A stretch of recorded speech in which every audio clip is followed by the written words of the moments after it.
Boa noite a todos, sejam todos bem-vindos. Estamos no Evangelho segundo o Espiritismo, vendo o capítulo 9, Bem-aventurados os que são brandos e pacíficos, aonde é abordado o ensinamento de Jesus no Novo Testamento sobre a explanação e a instrução dos Espíritos sobre cada passagem que encontramos no Novo Testamento dos ensinamentos morais de Jesus. Então, nessa do capítulo 9, nós estamos vendo sobre a passagem de Mateus 5:5 e 5:9. Bem-aventurados os que são brandos, porque possuirão a terra, e bem-aventurados os pacíficos, porque serão chamados filhos de Deus. Então, na Bíblia a gente encontra essa passagem, mas muitas vezes a gente não sabe interpretá-la corretamente. E aí surgem distorções, né? E o Espiritismo então veio no livro do Evangelho segundo o Espiritismo, entrevistando os espíritos e pedindo para eles o que queria ser ensinado em cada uma dessas passagens, né? Para que não houvessem dúvidas sobre os ensinamentos morais então de Jesus. Então nós estamos seguindo então esse capítulo e agora estamos aqui, instruções dos espíritos, a afabilidade e a doçura. Número 6. A benevolência para com os semelhantes, fruto do amor ao próximo, produz a afabilidade e a doçura, que eles são a manifestação. Entretanto, não é preciso se fiar sempre nas aparências. A educação e a civilidade do mundo podem dar o verniz dessas qualidades. Quantos há cuja fingida bonomia não é senão máscara para o exterior, uma roupagem cuja forma premeditada esconde as deformidades ocultas? O mundo está cheio dessas pessoas que têm o sorriso nos lábios e o veneno no coração, que são brandas contanto que nada as machuque, mas que mordem a menor contrariedade, cuja língua dourada, quando falam face a face, se transmuda em dardo envenenado quando estão por detrás. A essa classe pertencem ainda esses homens benignos por fora e que em sua casa, tiranos domésticos, fazem sofrer sua família e seus subordinados o peso do seu orgulho e do seu despotismo, parecendo querer se compensar do constrangimento que se impuseram a lures, não ousando ser autoritários sobre estranhos que os recolocariam em seu lugar. Eles querem, ao menos, serem temidos por aqueles que não podem resistir-lhes. Sua vaidade se alegra de poder dizer: aqui eu mando e sou obedecido, sem pensar que poderiam acrescentar com mais razão: e sou detestado. Não basta que dos lábios gotejem leite e mel, se o coração nada tem com isso, a hipocrisia. Aquele cuja afabilidade e doçura não são fingidas, nunca se contradiz. É o mesmo diante do mundo e na intimidade. Ele sabe, aliás, que se pode enganar os homens pelas aparências, não pode enganar a Deus. Lázaro, Paris, 1861.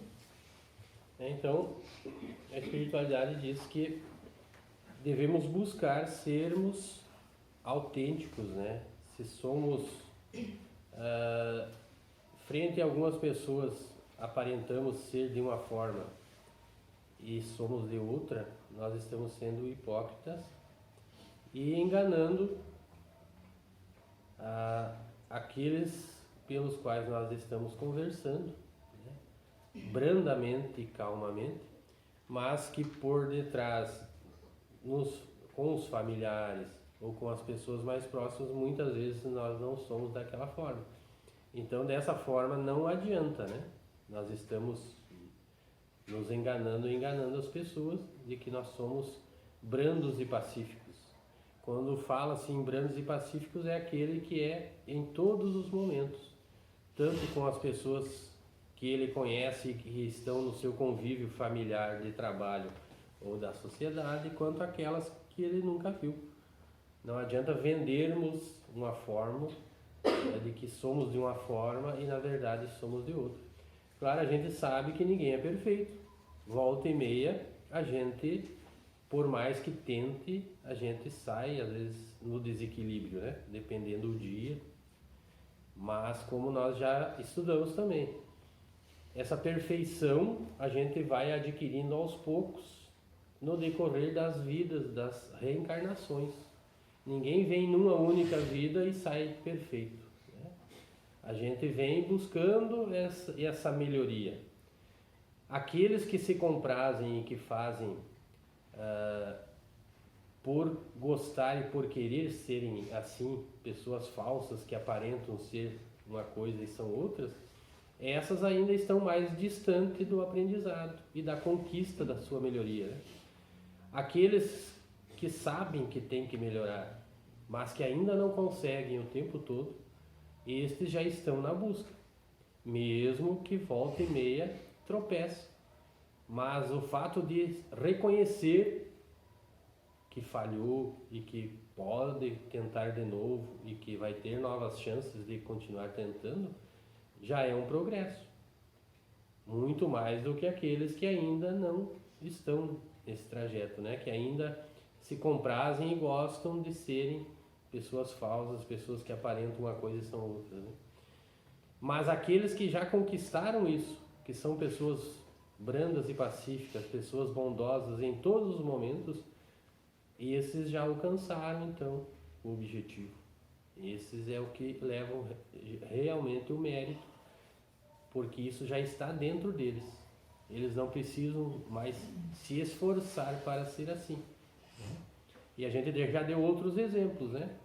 Por que a gente é tão diferente? A gente vem numa coletividade onde cada pessoa se comporta de uma forma. Então a gente pega uma pessoa que consegue praticar um crime, um assalto, assaltar, uma coisa violenta, uma coisa que a gente não conseguiria, né? Por que a gente não conseguiria fazer isso?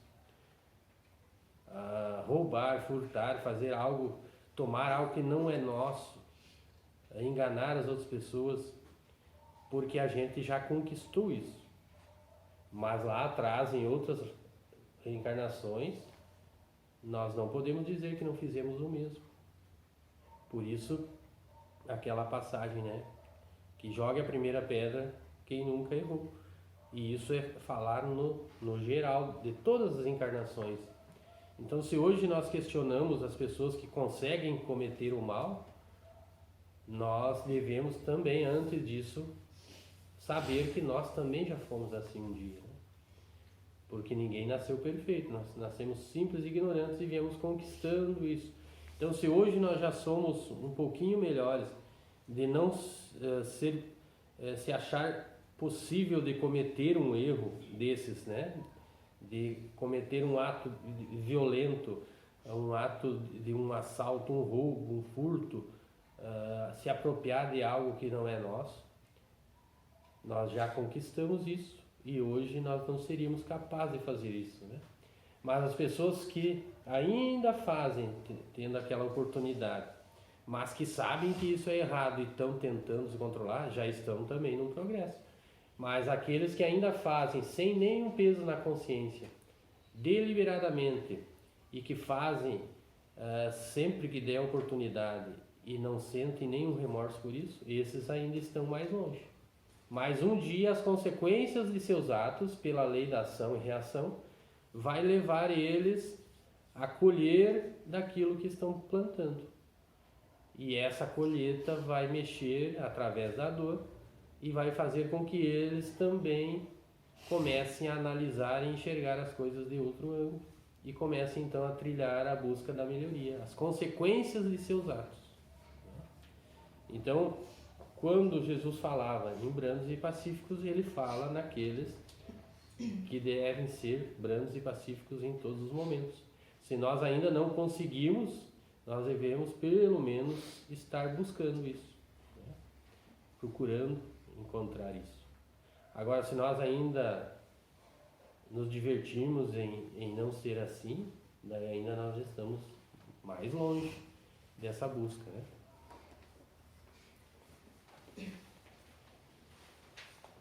A paciência, número 7. A dor é uma bênção que Deus envia aos seus eleitos. Não vos aflijais, pois quando sofrerdes, mais bendizei ao contrário, o Deus Todo-Poderoso que vos marcou pela dor neste mundo, para a glória no céu. Sede pacientes. A paciência é também uma caridade, e deveis praticar a lei da caridade ensinada pelo Cristo, enviado de Deus. A caridade que consiste na esmola dada aos pobres é a mais fácil das caridades, mas há uma bem mais penosa e consequentemente mais meritória: perdoar aqueles que Deus colocou sobre nosso caminho para serem os instrumentos dos nossos sofrimentos e colocar a nossa paciência à prova. A vida é difícil, eu o sei. Ela se compõe de 1000 nadas que são picadas de alfinetes que acabam por ferir. Mas é preciso considerar os deveres que nos são impostos, as consolações e as compensações que temos por outro lado. Então, veremos que as bênçãos são mais numerosas do que as dores. O fardo parece menos pesado quando se olha para o alto do que quando se curva a fronte para o chão. Coragem, amigos, o Cristo é o nosso modelo. Ele sofreu mais do que qualquer de vós e não tinha nada a se censurar, enquanto que vós tendes vosso passado a expiar e fortalecer-vos para o futuro. Sede, pois, pacientes, sede cristãos. Esta palavra encerra tudo. Com o espírito amigo, Havre, 1862. Então, essa passagem, nos falando da paciência, ela nos reflete a uma coisa que a gente convive todo dia, né? Que é as pessoas que nos fazem perder a paciência, né? E quem não tem, né? Então isso é um exercício. Tudo que nós pedimos a Deus para melhorar em nós, seja através de uma oração, né? Ou seja através da vivência, nós pedimos muitas vezes só as coisas a Deus em vez de agradecer, né? Mas digamos que nós vamos pedir paciência, dai-me paciência. Como que Deus vai dar a paciência, né? A paciência é uma coisa que deve ser conquistada por cada um de nós. E Ele vai dar paciência como? Como é que a gente adquire uma habilidade que a gente não tem? Exercitando. Então, quando nós pedirmos paciência, nós temos que tomar cuidado, né? Porque Ele vai dar oportunidade para exercitar a nossa paciência, né? Então, vai dar aquelas pessoas que vão exercitar isso em nós, até que um dia a gente consiga, né? De tanto tentar, a gente consiga essa paciência que precisa.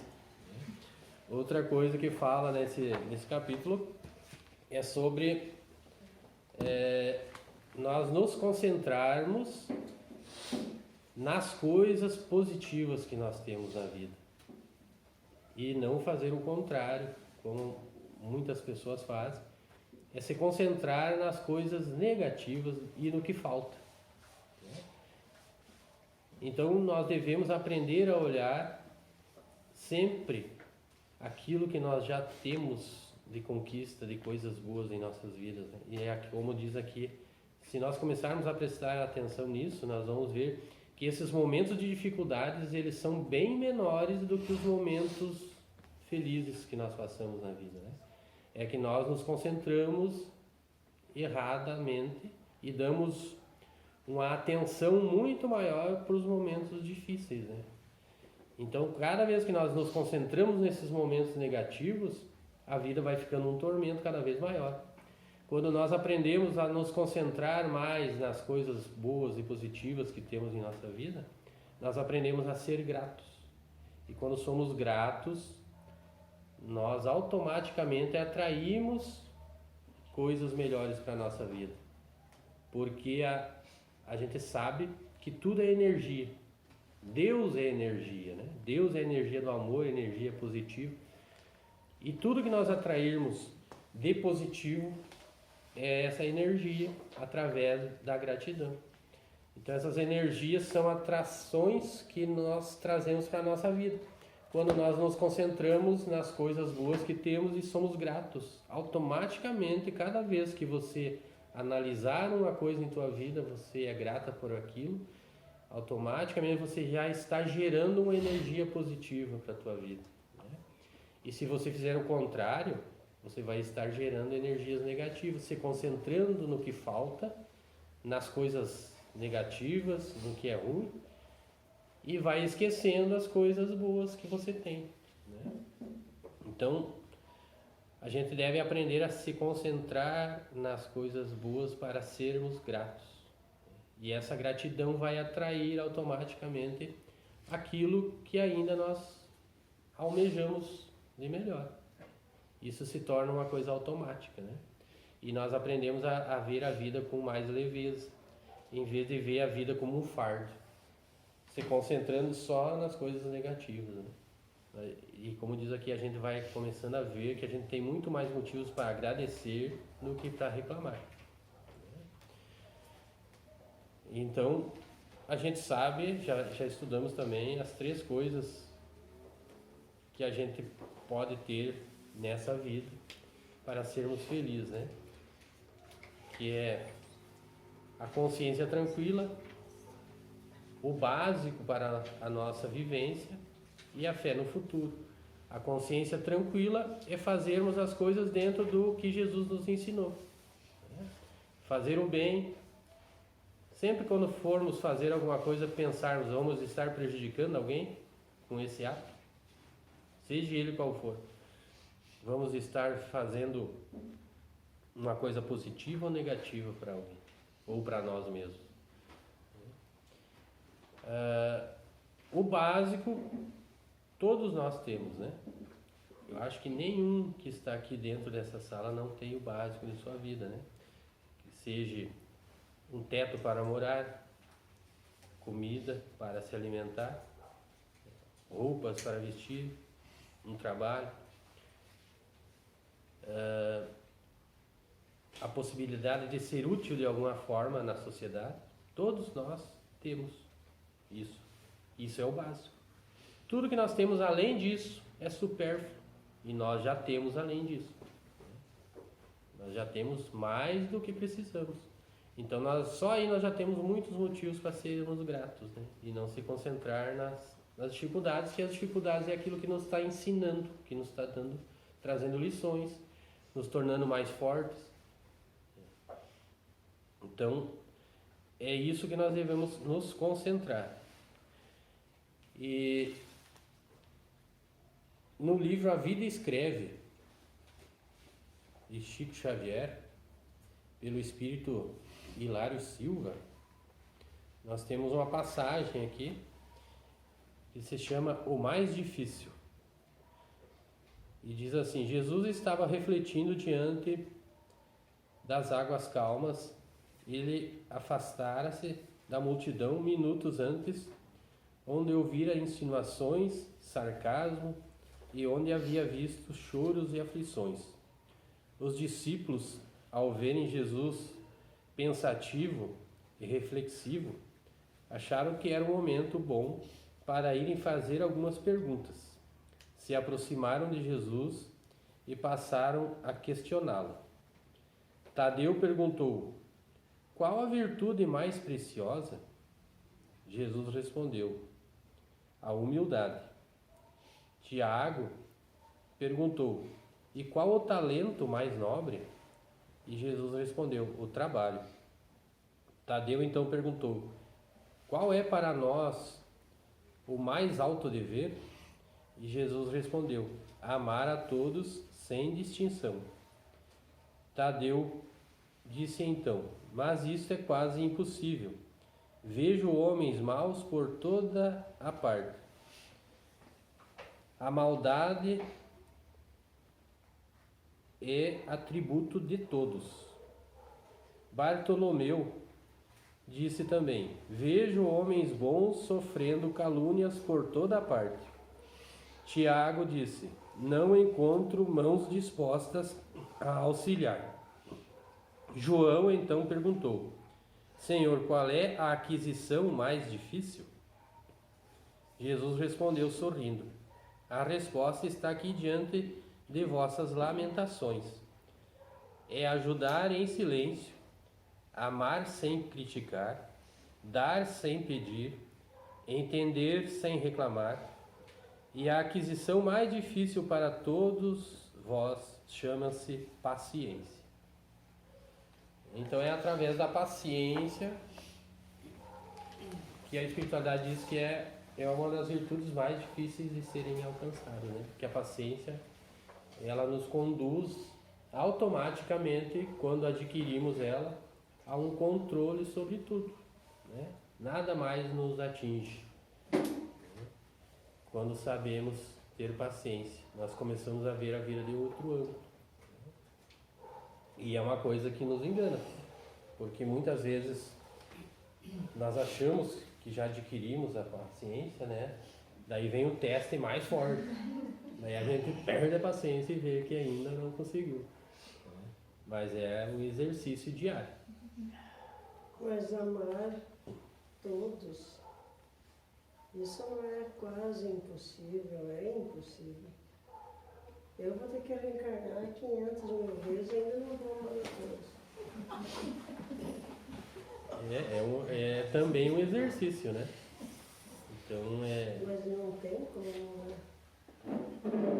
Aí a gente deve refletir da seguinte forma também, né?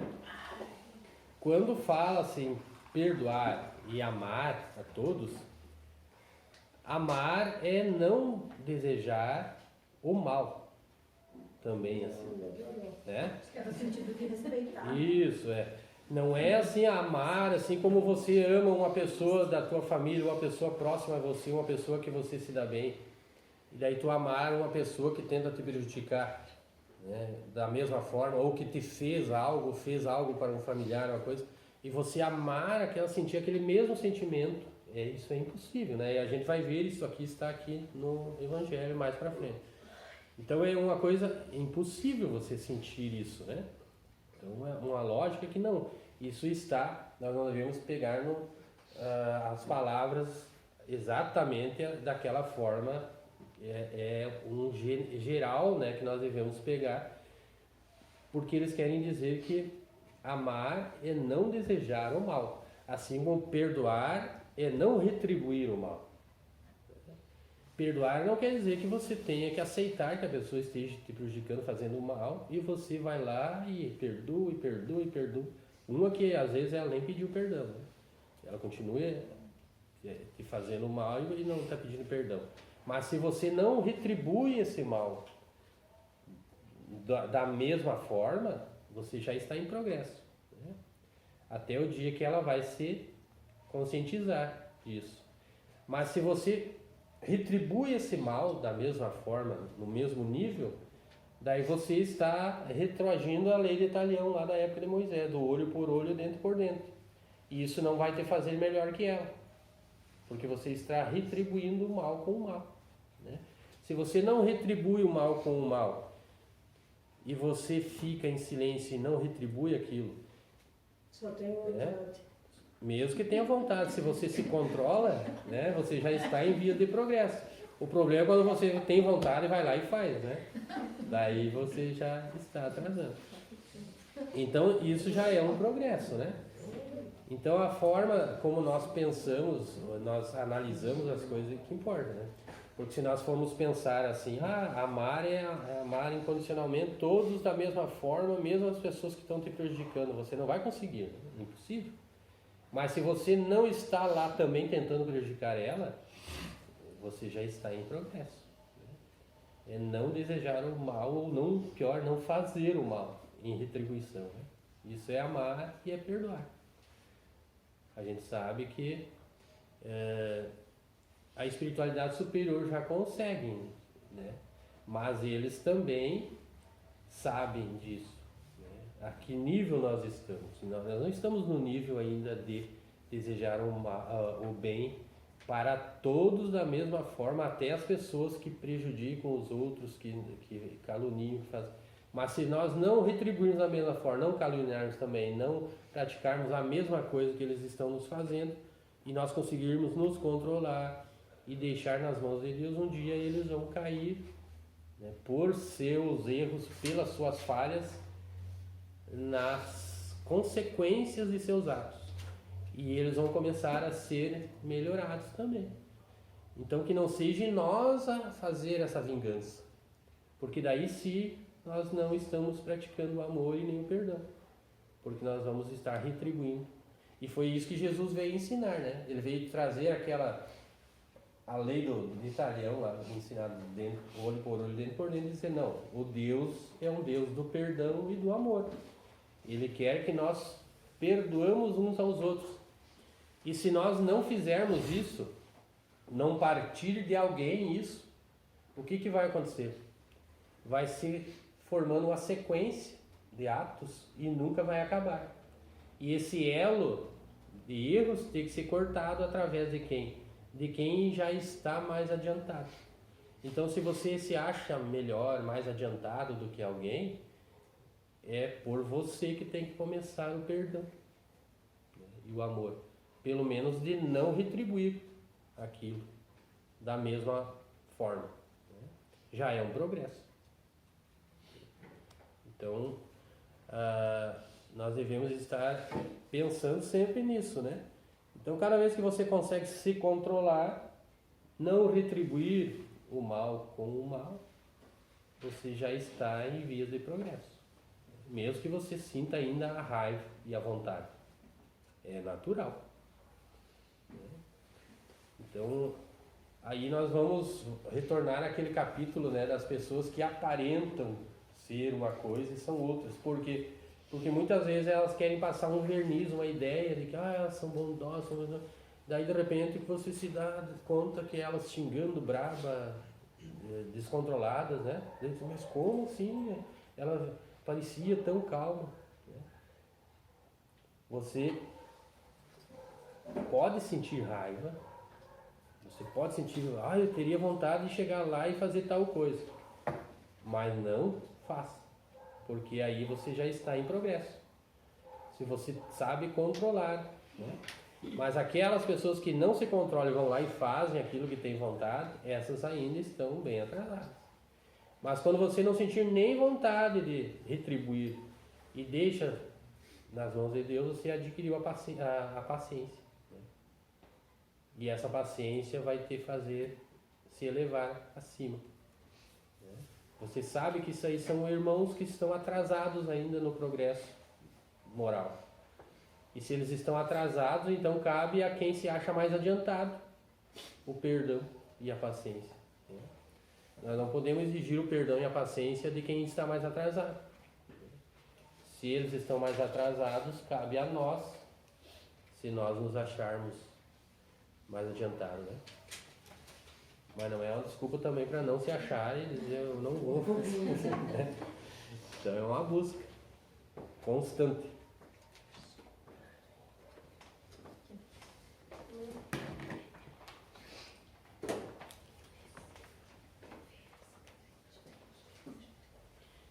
Mais alguma dúvida, pessoal? Querem contribuir com algum esclarecimento, alguma dúvida que querem perguntar?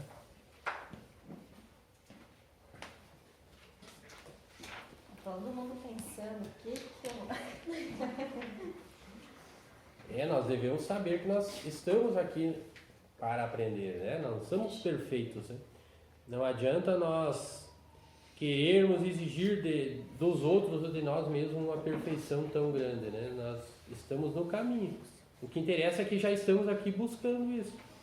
Mas sabemos que não vamos alcançar nessa encarnação, né? Ninguém alcança numa única encarnação. Por isso que deu o exemplo de Jesus ali. Se até Jesus sofreu calúnias, violência, sofreu tudo sem ser ele merecedor, imagine nós que estamos resgatando coisas que nós fizemos em outra encarnação, né? Então ele veio justamente para dar o exemplo. Ele veio para ser exemplo. Então, cada vez que nós pensarmos e nos colocarmos como vítima, nós devemos refletir isso aí, né? Uma das maiores dificuldades de nós encaminharmos espíritos que vêm necessitados de ajuda, muitas vezes, é a raiva que eles sentem e é o sentimento de vingança. Porque eles se acham vítimas do que aconteceu com eles. Que os outros causaram-lhe a morte, que os outros foram injustos. E eles estão no umbral, numa situação ruim, mal, justamente porque eles não conseguem aceitar, não se vingar e que deixem nas mãos de Deus as leis e que sigam o seu caminho. E isso prende eles nessa energia negativa de raiva e rancor e eles continuam sofrendo. Justamente porque se acham vítimas, né? Então, quando nós aprendemos que nós não somos vítimas, que nós sofremos consequências de atos de outras vidas, se nós não fizemos nada nessa vida para merecer aquilo, é porque fizemos em outra. Então, nós nunca vamos nos sentir vítimas de nada. E isso nos vai dar resignação para nós encararmos as dificuldades da melhor forma, né? Não nos vitimizando.